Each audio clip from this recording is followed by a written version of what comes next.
ఒక చేపను వాడుకున్నాడు. బిలాము బ్రతకడానికి కారణం ఏంటిది? ఎవరు చేయబట్టి బ్రతికిరండి? గాడిద చేయబట్టి బ్రతికిండు. గాడిదతో మాట్లాడిండు, గాడిదను వాడుకున్నాడు. అంటే దేవుడు వాడుకునే విషయంలో అల్పమైన దానిని కూడా దేవుడు గొప్పగా వాడుకుంటాడు. హల్లెలూయా. బైబిల్లో ఉన్నవారు మీ బైబిల్లో త్రిప్పండి. యెహెజ్కేలు గ్రంథము 8వ అధ్యాయము 18వ వచనాన్ని చదువుదాం. యెహెజ్కేలు గ్రంథము 8వ అధ్యాయము 18వ వచనాన్ని చదువుదాం. కాబట్టి కటాక్షము లేకయు కనికరము చూపకయు నేను నా క్రోధము నగుపరచి వారు నా చెవులలో ఎంత బిగ్గరగా మొరపెట్టినను నేను ఆలకింపకుందును. హల్లెలూయా. ఈ చదువుబడిన వాక్యంలో దేవాతి దేవుడు నిరభ్యంతరంగా నిర్మోహమాటంగా ఒక మాటను చెప్తా ఉన్నాడు. ఏం మాటను చెప్తా ఉన్నాడంట అంటే, మీరు ఎంతగా మొరపెట్టినను, ఎంతగా ప్రార్థించినను, ఎంతగా వేడుకొన్నను నేను మిమ్ములను కటాక్షించను అన్నాడు. కటాక్షించడము అనగా మిమ్ములను కనికరించను అన్నాడు. దానికి ముందు ఇంకొక మాట చెప్పాడు. ఏంటట అంటే, కటాక్షము లేక కనికరము చూపక నా క్రోధమును అగుపరుస్తాను. ఏమేమి చెప్పాడండి? కటాక్షము చూపించను, తర్వాత ఏం చేస్తా? కనికరము చూపించా, ఇంకేం చేస్తా? నా క్రోధమును చూపిస్తా. క్రోధం అనగా నా కోపాన్ని చూపిస్తా. ఇంకా మీరు చేసే ప్రార్థనలు ఎంత మాత్రము మీరు ఎంతగా బిగ్గరగా మొరపెట్టినను నేను ఆలకించను అన్నాడు. హల్లెలూయా. దేవునికి ఇంత కోపము రావడానికి గల కారణం ఏమిటి? దేవునికి ఉన్న నామాలలో ఒక గొప్ప నామం ఏంటంటే, ఆయన శాంతి స్వరూపుడై ఉన్నాడు, ఆయన ప్రేమమయుడై ఉన్నాడు, ఆయన మెల్లని స్వరముతో పిలుచువాడై ఉన్నాడు, ఆయన మంచు కన్నను చల్లని వాడై ఉన్నాడు. ఆయన గుణగణాలను మనము గ్రహిస్తూ పోతుంటే ఆయన దీనుడై ఉన్నాడు, మరి వదకు తేబడిన గొర్రెలాగా ఉన్నాడు. ఇంత దీనత్వముగా ఉన్న దేవుడు ఇంత కఠినమైన మాటలు ఎందుకు చెప్తున్నాడండి? ఎంత కఠినమండి? నేను కటాక్షము చూపించా అనగా దయ చూపించా, ఇంకేం చేస్తా? నా క్రోధాన్ని చూపిస్తా. మీరు ఎంత గట్టిగా అరచినను నేనెన్నడూ కూడా మీ మాటను, మీ ప్రార్థనను అంగీకరించను అంటూ ఉన్నాడు. ఇంత కోపము ఆయనకి రావడానికి గల కారణం ఏంటి? అసలు ఒక మాట చెప్పాలంటే, జలప్రలయం సమయంలో కూడా ప్రజలను చూసినప్పుడు ఈ విధమైనటువంటి మాటలు మాట్లాడలేదు ప్రభు. కానీ ఇక్కడికి వచ్చేసరికి ఇంత కఠినమైన నిర్ణయాలను దేవుడు తీసుకుంటూ ఉన్నాడు. కారణం ఏమిటో తెలుసా? ఆ ముందు కొన్ని విషయాలను నేను మీకు చూపిస్తాను, జాగ్రత్తగా వినండి. దేవుడు నా మదిలో ఉంచిన ఒక గొప్ప ఆలోచనను ఈ రాత్రి నేను మీకు పంచుకొనబోతా ఉన్నాను. ఈ యొక్క 18వ వచనాన్ని మనము పూర్తిగా గమనించినట్లయితే ఈ వచనం మనకి ఏమి బోధిస్తుందంటే, దేవునితో మానవుడు కోల్పోయినటువంటి సహవాసం. ఒక వ్యక్తికి మధ్యలో సహవాసము లేకపోతే ఇలాంటి మాటలు వస్తాయి. సపోజ్ ఎవరో ఒకరు ఉన్నారు, వారికి నాకు మంచి ప్రేమ ఉంది, ఇలాంటి మాటలు రావు. ఎదుటి వ్యక్తికి నాకు మధ్యలో సరి అయిన సహవాసము లేకపోతే నా మాటను అంగీకరించరు, నా మీద కటాక్షము చూపరు, నా మీద కరుణ చూపని వారుగా ఉంటారు. ఇక్కడ కూడా ఈ వచనాన్ని మనము చదివినప్పుడు మనిషికి దేవునికి మధ్యలో సహవాసము కోల్పోయినటువంటి పరిస్థితిని మనం అక్కడ చూస్తూ ఉన్నాం.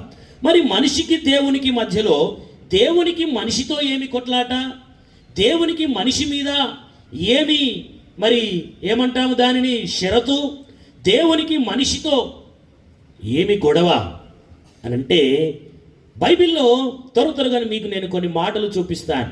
దేవుడు అంత కఠినముగా మాట్లాడడానికి మొట్టమొదటి కారణం ఏమిటంటే, అదే అధ్యాయము 5వ వచనాన్ని చూడండి. నరపుత్రుడా, ఉత్తరము వైపు తేరి చూడుమని యెహోవా నాకు సెలవీయగా నేను ఉత్తరము వైపు తేరి చూచితిని, ఉత్తరము వైపున బలిపీఠపు గుమ్మము లోపల రోషము పుట్టించు ఈ విగ్రహము కనబడెను. హల్లెలూయా. దేవుడు మనిషితో సహవాసాన్ని కోల్పోవడానికి గల కారణం మీకు ఇక్కడ ఒక మాట చెప్తాను. ఈ మైకు ద్వారా వింటున్న అనేక మందికి కూడా నేను ఒక మాట చెప్పాలనుకుంటున్నాను. దేవుడు మనిషితో సహవాసము కొరకే భూమి మీదకి వచ్చాడు. ఆయన ఉన్నతమైన స్థితిలో ఉండి కూడా దీన దరిద్రుడిగా ఈ లోకానికి రావడానికి గల కారణం ఏమిటి? మనిషితో ఆయన స్నేహము చేయాలని వచ్చాడు, మనిషితో కలవాలని వచ్చాడు, మనందరికీ కూడా అందుబాటులో ఉండడానికి వచ్చాడు. అందుకే బైబిల్ చెప్తా ఉంది, నశించిన దానిని వెదికి రక్షించుటకే ఆయన ఈ లోకానికి వచ్చనని బైబిల్ చెప్తా ఉంది. వైద్యునికే, రోగికే వైద్యుడు కావాలి కానీ ఆరోగ్యవంతునికి కాదు అని బైబిల్ చెప్పింది. ఇలా మానవుడు రోగంతో ఉన్నాడు, ఆ రోగిని బాగు చేయడానికి ఆయన వచ్చాడు. అయితే వచ్చినటువంటి ఆయన సహవాసం కోల్పోతున్నాడు మనిషితో. ఎందుకంటే అక్కడ జరిగినటువంటి సంఘటన చూడండి. అక్కడ ఏం చేశాడంట? ఉత్తరము వైపున తేరి చూడుమని యెహోవా నాకు సెలవెయ్యగా నేను ఉత్తరము వైపు తేరి చూచితే. ఉత్తరం అంటే ఎటు? ఇప్పుడు మీరు ఇక్కడ కూర్చున్నారు, ఉత్తరం ఎటు ఉందండి? ఇది ఉత్తరం. మరి ఉత్తరము వైపే ఎందుకు తేరి చూడమన్నాడు? ఉత్తరము అనున్నది మహారాజు పట్టణము, ఉత్తరము అనున్నది దేవుడు నివసించే పట్టణము, ఉత్తరము అనున్నది అది దేవుని దిక్కు అయ్యింది. హల్లెలూయా. ఉత్తరము అనున్నది బైబిల్లో మహారాజు పట్టణం, మహారాజు వచ్చేటువంటి స్థలం, అది ఉత్తరము వైపు. ఎప్పుడే కానీ ఉత్తరమున బలిపీఠము కట్టబడాలి, ఉత్తరమున దేవుడు నివసించే స్థలం అది, తూర్పున దొంగలు నివసించే స్థలం. బైబిల్లో చూస్తాం, తూర్పు వైపున ఆనాడు మొట్టమొదటి చరిత్రలో హత్య, కయ్యను అనే వ్యక్తి తమ్ముణ్ణి చంపాడు. ఆనాడే అన్నదమ్ముల మధ్యలో కొట్లాట చాలా అయింది. అన్న తమ్ముణ్ణి చంపి ఎటువైపు పారిపోయాడో తెలుసా? తూర్పు వైపున పారిపోయాడు. తూర్పు వైపున నోదు దేశం ఉంది, అక్కడికి పారిపోయి బ్రతికాడు. ఇలా చెప్తూ పోతే బైబిల్లో తూర్పు వైపున దొంగలు, దోచుకునివారు, నరహంతకులు, వ్యభిచారులు, ఇలా నాశనానికి వెళ్ళు వారందరూ కూడా తూర్పు వైపున వెళ్ళినట్లుగా చూస్తాం. లోతు కూడా అబ్రహాముతో కలిసి ఉన్నంత కాలం ఉన్నాడు. విడిపోయిన నాడు ఆయన ఎటువైపు వెళ్ళాడో తెలుసా అండి? తూర్పు వైపునే వెళ్ళాడు. ఆ తూర్పు వైపున ఏముంది? సొదొమ గొమొర్రా అనే ఒక భయంకరమైన పట్టణాలు ఉన్నాయి. ఈ పట్టణాలు ఎంత భయంకరమైన పట్టణాలట అంటే, అసలు దేవుడు భూమి మీద కాల్చివేయాలనుకున్నంత చెడ్డ పట్టణాలు అవి. ఏ పట్టణాన్ని ఆయన కాల్చివేయాలనుకునలేదు, కానీ ఆ పట్టణాలను కాల్చివేయాలనుకున్నాడు. అంత భయంకరమైన పట్టణాలండి అవి. అలాంటి పట్టణము ఎటువైపు ఉంది? తూర్పు వైపున ఉంది. హల్లెలూయా, హల్లెలూయా. వింటున్నారండి? తూర్పు వైపున అలాంటి స్థితి. మరి ఉత్తరము వైపున ఏమి ఉంది అంటే, ఉత్తరము వైపున ఏముందంటే దేవుడు నివసించే స్థలము. ఈ దేవుడు నివసించే స్థలము దగ్గర ఏమి కనబడుతుందంట? ఆయనకి దర్శనములో బలిపీఠము కనబడుతుంది. హల్లెలూయా, హల్లెలూయా, హల్లెలూయా. ఏమి కనబడుతుంది? బలిపీఠము కనబడుతుంది, దేవుని స్థలము కనబడుతుంది. దేవుణ్ణి ఆరాధించుట, దేవుణ్ణి సేవించుట, దేవుణ్ణి పూజించుట, ఆయనను గమనించుట, ఆయనను ధ్యానించుట, ఇవన్నీ జరుగుతూ ఉన్నాయి. అవి జరుగుతూనే ఇంకొకటి జరుగుతుంది. ఏంటో తెలుసా? ఆ బలిపీఠపు గుమ్మము లోపల, ఆ బలిపీఠానికి ఒక దర్వాజా ఉంది. ఆ దర్వాజా లోపలికి వెళ్ళి చూస్తే అక్కడ ఏముందట తెలుసా? రోషము కలిగించే విగ్రహము కనబడుతుంది. హల్లెలూయా. ఈనాడు దేవుడు మనిషితో సహవాసము కోల్పోవడానికి కారణం ఏంటో తెలుసా?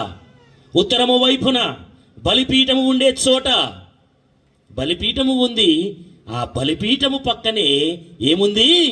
విగ్రహము కూడా ఉన్నది. హల్లెలూయా. దేవుడు బైబిల్లో కొన్ని పాపాలు నియమించాడు. కొన్ని మరణకరమైన పాపాలు, కొన్ని మరణకరము కాని పాపాలు. మరణకరమైన పాపాలలో మొట్టమొదటి పాపం ఏంటో తెలుసా అండి? విగ్రహారాధన. బైబిల్లో అనేక మందిని శిక్షించడానికి, అనేక మంది మరణించడానికి, జలప్రలయం రావడానికి, సింహాలు దాడి చేయడానికి, ఇలా ఎన్నో చెప్తాను. ఇవన్నీ జరగడానికి కారణం ఏంటో తెలుసా? కురుపులు పుట్టడానికి, మానని రోగము రావడానికి, చెడు పుండ్లు పుట్టడానికి కారణం ఏంటో తెలుసా? విగ్రహారాధన. హల్లెలూయా. విగ్రహారాధన అనగా ఒకదానిని దేవుడని పూజించుట. దేవుని కంటే ఎక్కువ దేనిని ప్రేమిస్తావో అది విగ్రహారాధన. నీ బిడ్డ కావచ్చు, నీ భర్త కావచ్చు, నీ ఉద్యోగము కావచ్చు, నీ వ్యాపారము కావచ్చు, నీ శరీరము కావచ్చు, నీ ఆరోగ్యము కావచ్చు, నీ అందము కావచ్చు, ఏదైనా కావచ్చు, నీవు దేవుని కంటే ఎక్కువ దేన్ని ప్రేమిస్తున్నావో అది విగ్రహారాధన. ఇక్కడ ఉత్తరము వైపున దేవుని బలిపీఠం ఉంది, అనగా ఆదివారం ఆరాధన ఉంది, భక్తి ఉంది. భక్తితో పాటు ఇంకేముందండి? విగ్రహారాధన కూడా ఉన్నది. అందుకే దేవుడు అంటున్నాడు, నేను కనికరించను, కటాక్షము చూపను, నా క్రోధము చూపించుతాను. మీరు బిగ్గరగా అరచినను నేను అసలే విననే వినను. హల్లెలూయా. ఈనాడు నీ సక్సెస్ కాకపోవడానికి కారణం, నీవు ప్రార్థించిన ఫలితం పొందపోవడానికి కారణం ఏమిటి అంటే బలిపీఠం ఉంది. ఆ బలిపీఠము ప్రక్కనే విగ్రహం ఉంది. ఆ విగ్రహము ఎలా ఉందో తెలుసా అండి? అది మామూలు విగ్రహము కాదట, రోషము పుట్టించే విగ్రహం. రోషం అంటే ఏంటండి? ఆవేశం. రోషం అంటే పౌరుషం. రోషం అంటే మన సెల్ఫ్ కంట్రోల్ని తీసివేయడం. రోషానికి వస్తున్నాం అంటాం కదా, ఎప్పుడు వస్తాం? సెల్ఫ్ కంట్రోల్ తప్పడం. అది మన కంట్రోల్ తప్పేటువంటి విగ్రహం. అది రోషము కలిగించే విగ్రహం. జాగ్రత్త. ఈనాడు యేసు ప్రభు నమ్మావు బిడ్డ, నమ్మావంటే నీలో బలిపీఠం వచ్చింది, బలిపీఠం పెట్టబడింది. బలిపీఠము పెట్టబడిన పక్కనే విగ్రహారాధన ఉంటే ఏం చేస్తాడో జాగ్రత్తగా వినండి. దేవుడు చెప్పాడు ఏంటో తెలుసా? విగ్రహారాధన నీవు చేసినట్లయితే నేను నిన్ను అస్సలే కనికరించను, నేను క్రోధము చూపిస్తా. ఇంకేమన్నాడో తెలుసా?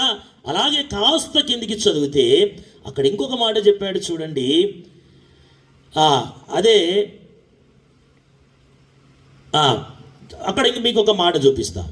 ఇక్కడ ఈ బలిపీఠం కనబడింది కదండి, బలిపీఠము దగ్గర వాస్తవంగా ఏమి జరగాలి మరి? ఇప్పుడు వాస్తవంగా బలిపీఠం దగ్గర ఏం జరగాల, ఏం జరుగుతుంది? బలిపీఠము దగ్గర ఏమి జరగాలంటే లేవీకాండం 6:13 చూడండి, ఏముంది? 6:13 బలిపీఠము మీద అగ్ని నిత్యము మండుచుండవలెను, అది ఆరిపోకూడదు. చాలు. హల్లెలూయా, హల్లెలూయా. ఉత్తరం వైపు తేరి చూచినప్పుడు బలిపీఠం ఉంది కదా, ఆ బలిపీఠం మీద ఏమి కావాలి? అగ్ని మండుచుండవలెను. అగ్ని అనేది బైబిల్లో ఎవరికి సాదృశ్యము తెలుసా? అది పరిశుద్ధాత్మునికి సాదృశ్యం. బైబిల్లో అగ్ని అనున్నది దేవుని యొక్క శక్తికి సాదృశ్యం. బైబిల్లో అగ్ని అనున్నది కొన్ని సందర్భాలలో దేవుని కోపానికి సాదృశ్యం. అగ్ని అనున్నది దేవుని పవిత్రత, ఆయన పరిశుద్ధతకు సాదృశ్యం అగ్ని. ఈ అగ్ని ఎక్కడ మండుచుండాలి అంటే బలిపీఠము మీద మండుచుండాలి. హల్లెలూయా. మండుచుండాల్సిన ఆ అగ్ని ఏమైపోయింది? ఆరిపోయి ఆ పక్కపొంటి గుమ్మముల ఏం కనబడుతుందండి? రోషము కలిగిన విగ్రహము కనబడుతుంది. అందుకే దేవుడు మనిషికి దూరం అవుతున్నాడు.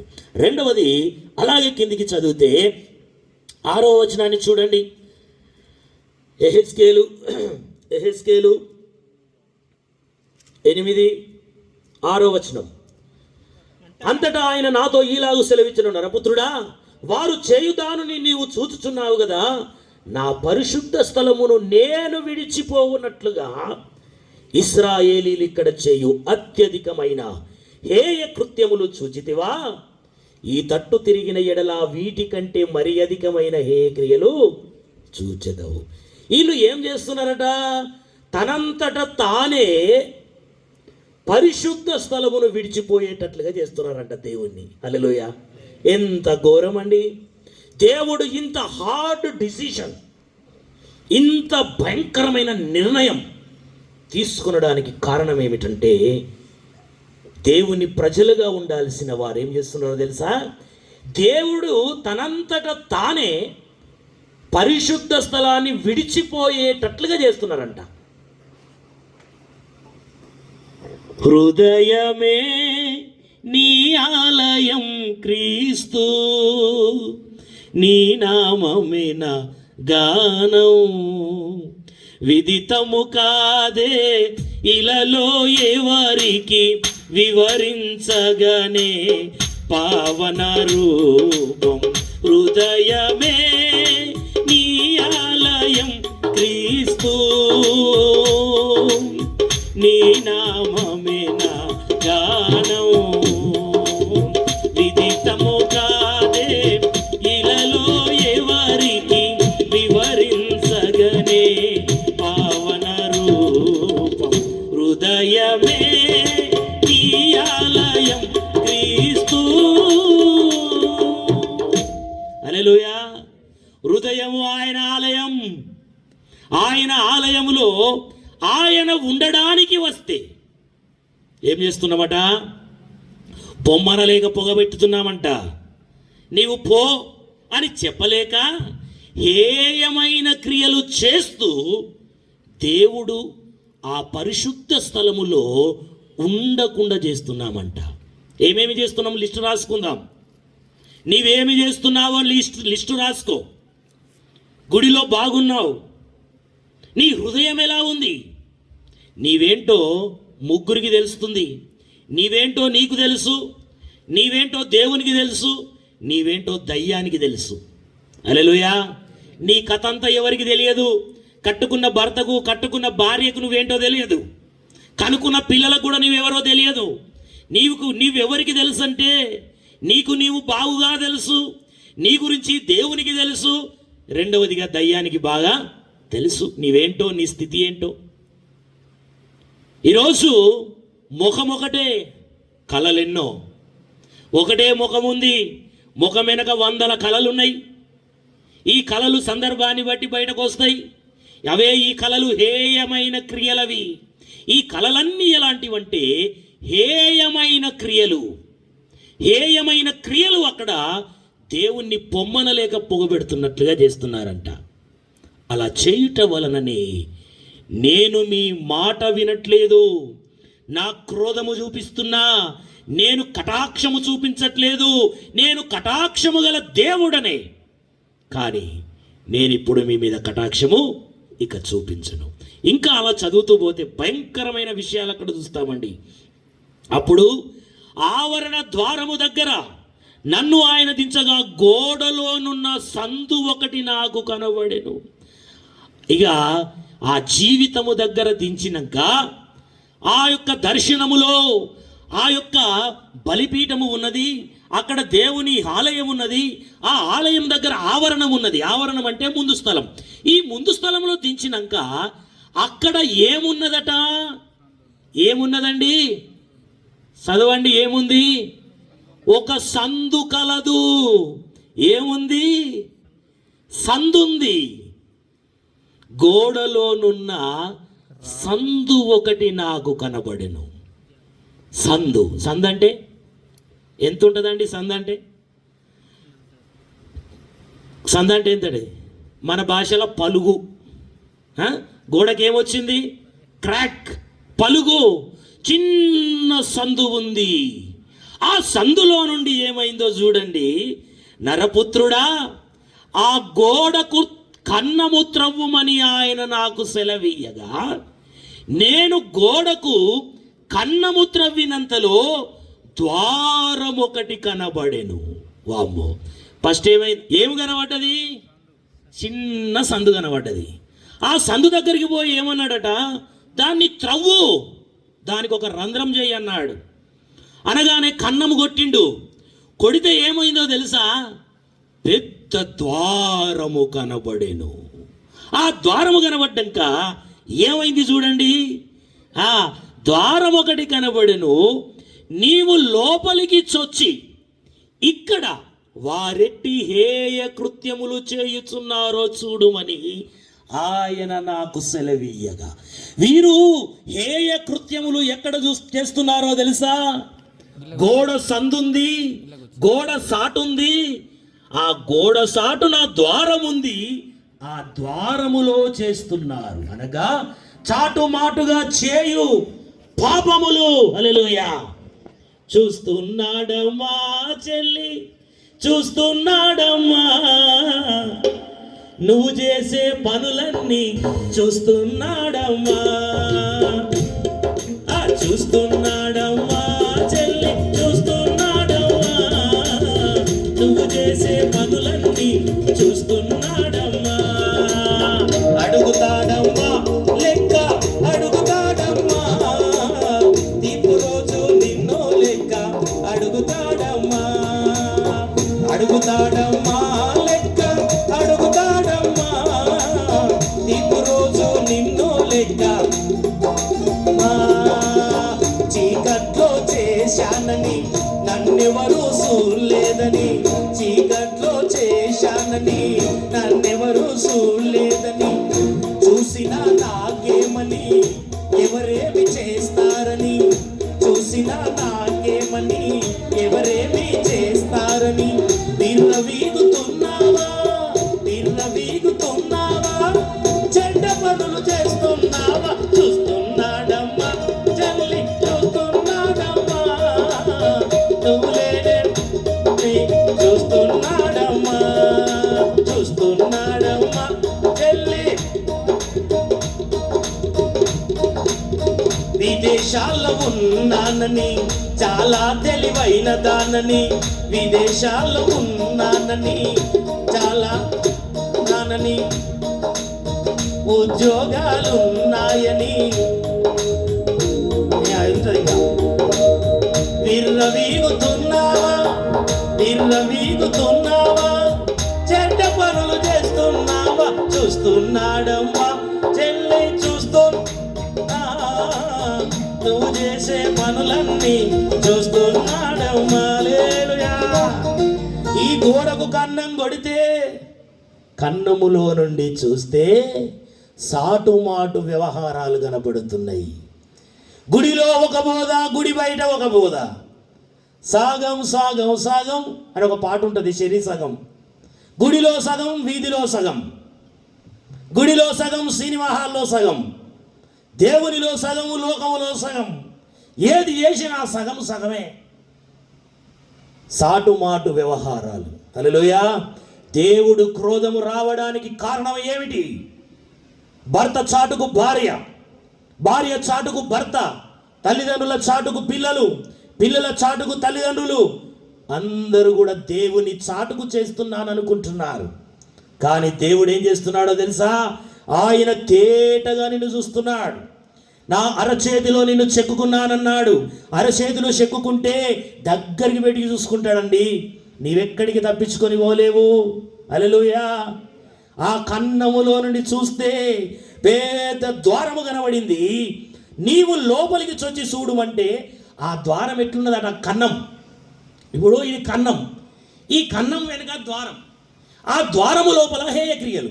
ఇప్పుడు ఈయన ఏం చేస్తున్నాడంట? ఈ కన్నములకేలి చొచ్చి చూడు అన్నాడు. అంటే ఆ కన్నం ఎంత పెద్దది తెలుసా అండి? మనిషి దూరే అంత పెద్దది. హల్లెలూయా. మనిషి దూరే అంత పెద్దది. ఒంటె బెజ్జములో, సూది బెజ్జములో ఒంటె దూరుట సులభమట, కానీ పరలోక రాజ్యములో ధనవంతుడు ప్రవేశింపడని బైబిల్. సూది బెజ్జం ఎంత ఉంటుందండి? సూది దారం ఆట పెడతారు కదా, ఆ సూది రంధ్రములోనైనా ఒంటె పోతుందంట. కానీ పరలోక రాజ్యానికి ధనాపేక్ష గలవాడు పోడు అని బైబిల్ చెప్తుంది. కానీ ఇక్కడ ఈ బెజ్జము, అందులో నుండి నువ్వు లోపలికి తొంగి చూడు, లోపలికి పోయి చూడు అన్నాడు. లోపలికి వెళ్ళి చూడు. ఆయన వెళ్ళి చూసినప్పుడు ఏం చేసిండో చూడండి. నేను లోపలికి పోయి చూచి తిని. ఎవరు చెప్తున్నారు ఇది? ఎవరు చెప్తున్నారు? యెహెజ్కేలు అంటున్నాడు, నేను లోపలికి పోయి చూచాను. చూస్తే అప్పుడు ప్రాకెడి సకల జంతువుల ఆకారములు.